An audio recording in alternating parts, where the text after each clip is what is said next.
అందరికీ నమస్కారం. BS logs and కిచెన్కి స్వాగతం.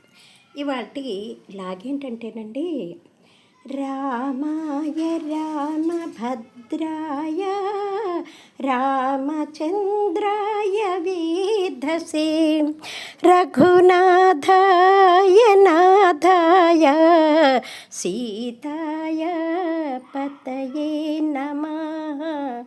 జై శ్రీరామ్.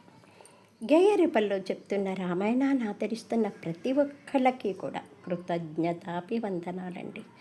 సీతారాముల సంపూర్ణ అనుగ్రహం మీకు సదా రక్షగా ఉండాలని మనసారా కోరుకుంటూ, శ్రీరామ నామం మధురం, శ్రీరాముని తలపు మధురం, శ్రీరాముని స్మరణ మధురం, శ్రీరామ చరితం మధురాతి మధురం, శుభదాయకం, సర్వమంగళకరం. కాబట్టి వినండి, ఆదరించండి.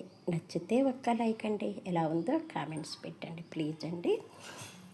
శ్రీమద్ రామాయణంలోని అరణ్యకాండలో ఉన్నాం కదండి. పంచవటిలో పర్ణశాల ముందు కూర్చున్న సీతారామ లక్ష్మణుల దగ్గరికి రావణాసురుని చెల్లెలు శూర్పణఖ రావటము, శ్రీరాముని మోహించటము, తర్వాత లక్ష్మణుడి దగ్గరికి వెళ్ళమని శ్రీరామచంద్రుడు చెప్పటంతో అతన్ని చూసి ఇతను కూడా బాగానే ఉన్నాడని చెప్పి దగ్గరికి పోయినటువంటి శూర్పణఖను చూసి లక్ష్మణుడు ఇలా అంటున్నాడు, అమ్మ, నేను వివాహితుడనే కానీ ఒంటరి వాడను, కానీ అమ్మ నేను సీతారాముల సేవకుడను, సీతారాముల సేవకుడను. ఒకవేళ నువ్వు నన్ను పరిణయమన్నట్టయితే సుందరాంగి విసుకుమారివి అందగత్తెవు, సుందరాంగి విసుకుమారివి అందగత్తెవు, నీవు దాసివి అవుతావు సమ్మతమేనా, నీవు కూడా దాసివవుదువు సమ్మతమేనా అని పరిహసించను.